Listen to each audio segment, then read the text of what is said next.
17 minutes? What the fuck? I just erased a fucking bunch of videos. Alright, I'll probably be able to do this in 17 minutes. I don't know, I should have more than 17 minutes. Why does it only give you that? I don't know, I erased videos that were longer than 17 minutes just now. Anyways, That don't make sense. it doesn't. Like, what the fuck? Okay.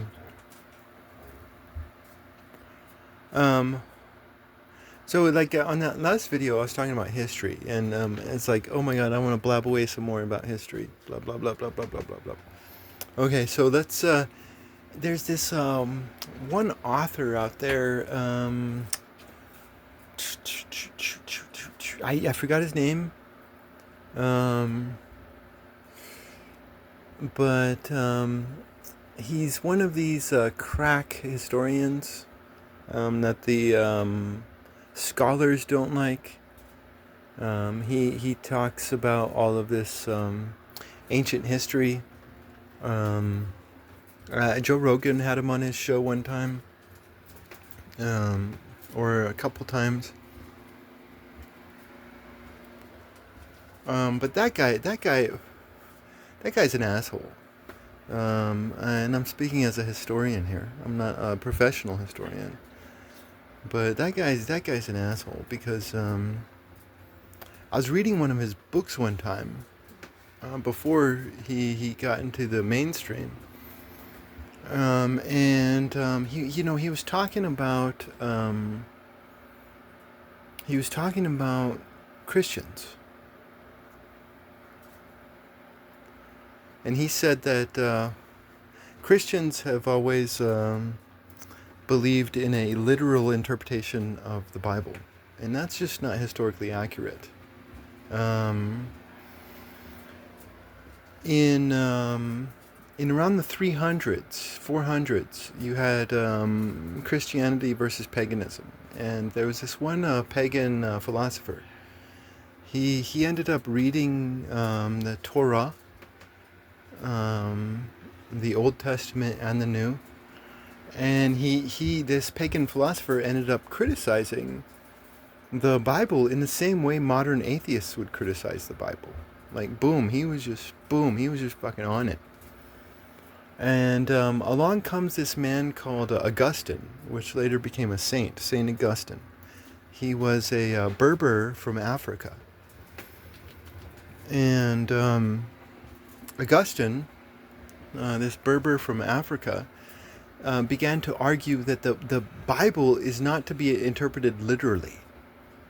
The Bible is in this Augustine was the Maimonides before his day. Like shit. Like Maimonides is like old news, because he said that the Bible is not to be interpreted literally. Like this is about morals. That's it's spirituality. It's about the soul. It's about morals. It's about ethics. It's about the soul. That's what the Bible is about. Morals, values, and integrity. Boom. And he was totally lying. Like, and now of course there's a bunch of ignorance, because this literal interpretation of the Bible is a modern Christian phenomenon. It's a totally modern Christian phenomenon, and it came out of the Protestants, right? The Protestants are the ones who are the literal interpreters of the Bible, okay? But all the Christians before these Protestants were not. They did not interpret the Bible as, the world is only 5,000 years old. Adam and Eve were 5,000 years old. No, they did not see the Bible as a historical fucking document. This is not a fucking history document.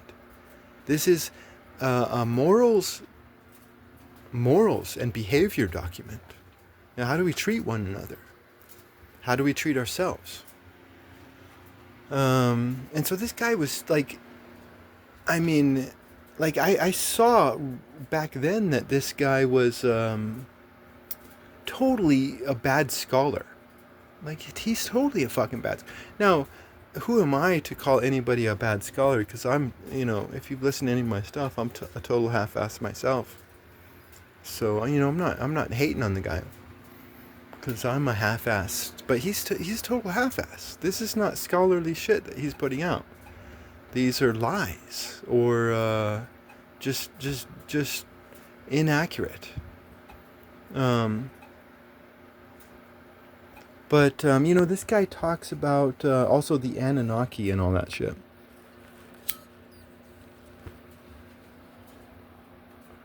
And I wanted to talk about all this because I just made a video, I think, that was based on science. But some people might, like, try to connect it to this guy's stuff. And it's like, no, don't, like, my stuff is not like this guy's stuff at all. Fuck this guy. Because he has no idea what he's talking about. And so, like, but one of the things he talks about is the Anunnaki, right? And it's like, I wanted to talk about the Anunnaki, right? Now, the Anunnaki, they come from Sumeria, right? And Sumeria was the first civilization that we know about in the quote-unquote historical record, right? So, I shouldn't say quote-unquote historical. Sumeria is the first society that we know about in the historical record. All that stuff about the Ice Age and cities underwater, that's all speculation, but it's speculation based on science, I think.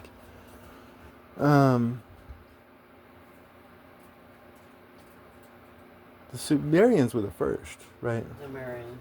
The Sumerians. And they were in modern day southern Iraq.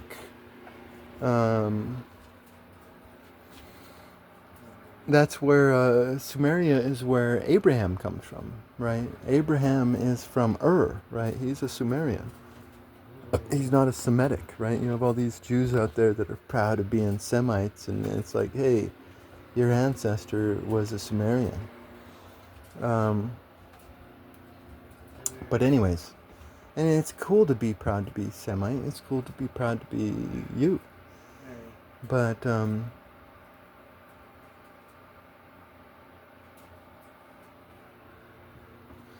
But I started reading these ancient texts, the Tales of Ninurta, the Descent of Inanna, right?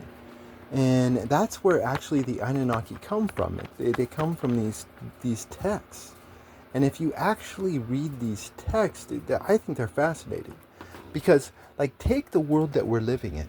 Take the world that we're living in. A world where you have Edward Bernays talking about the manufacturing of consent and the manipulation of the people and the manipulation of society. That's who the Anunnaki were.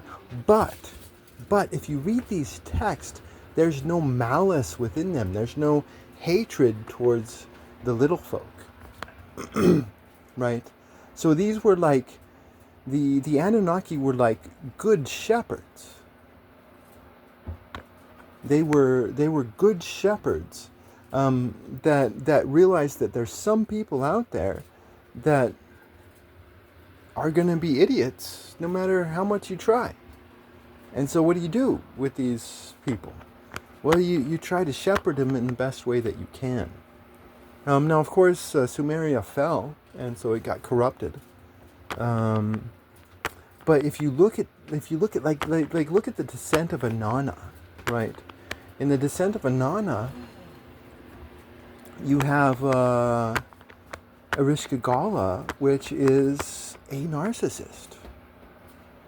Like, this is not a goddess of the underworld. Like, this is a description of a narcissist. And you have all of these gods who are, like, purifying their households in the same way Moses argues for purifying your household. Right? And so they're like, Inanna, who is Ereshkigal's sister, wants to go down and party or mourn with her sister because I think a death in the family just happened, and Mariska calls her sister, but in order to engage with a narcissist, you have to become stupid, right? You have to take off your crown. You have to become naked. You have to, like, toxic people always want to shame you and accuse you, right? This is psychology, but much better psychology than that stupid Freudian shit. Um,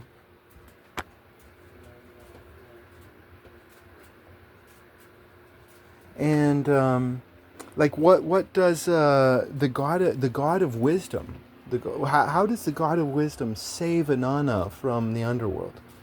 He saves Inanna from the underworld by sending his minions out, and they go down into the underworld, and they start to praise Ereshkigal. Right. That is not the advice that you would hear from a modern psychologist. Right. The advice you'd hear from a modern psychologist would be, hey, get away from the narcissist and then heal yourself. You can only heal yourself once, and that's some great advice. So it's some great advice, but that's not the advice of this God of wisdom. The God of wisdom is hey, play into the narcissistic fantasies. Oh, woe is me. Oh, woe is you. Woe is you. And if you praise this toxic person, they will reward you with their stuff, right? That actually, like, try it for yourself.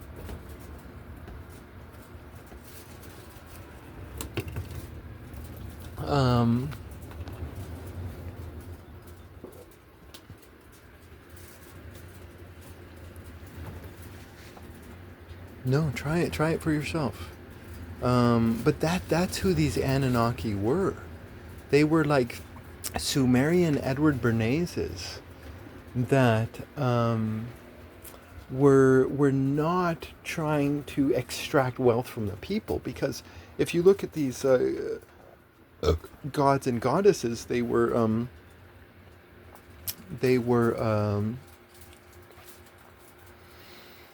they could make their own shit. Right, they were craftsmen. That's what word I'm looking for. They were craftsmen.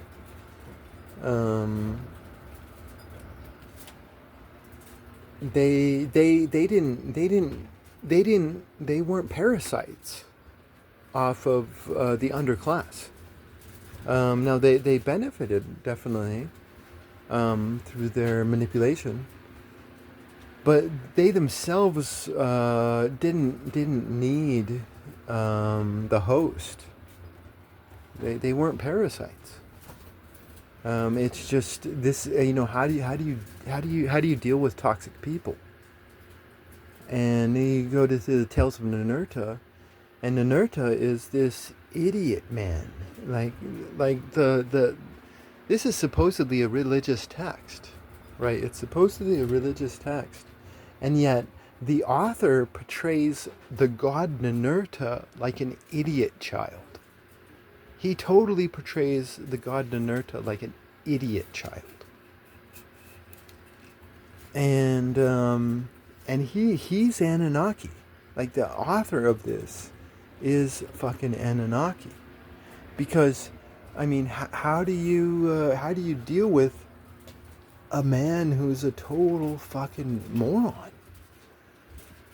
Like, how do you fucking deal with a man who chooses to be a fucking moron in life? And they're not necessarily malicious, right? This is a different conception of quote-unquote evil. Like, not all of these toxic people are malicious. Some of them are just like, they're children. They're like spoiled little children. They're not, I mean, some people out there are malicious.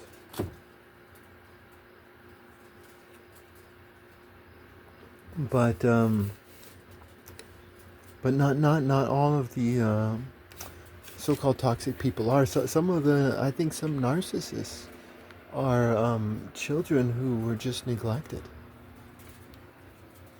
Um, and they're dealing with this childhood trauma of neglect, and they're dealing with it in a bad way. Um,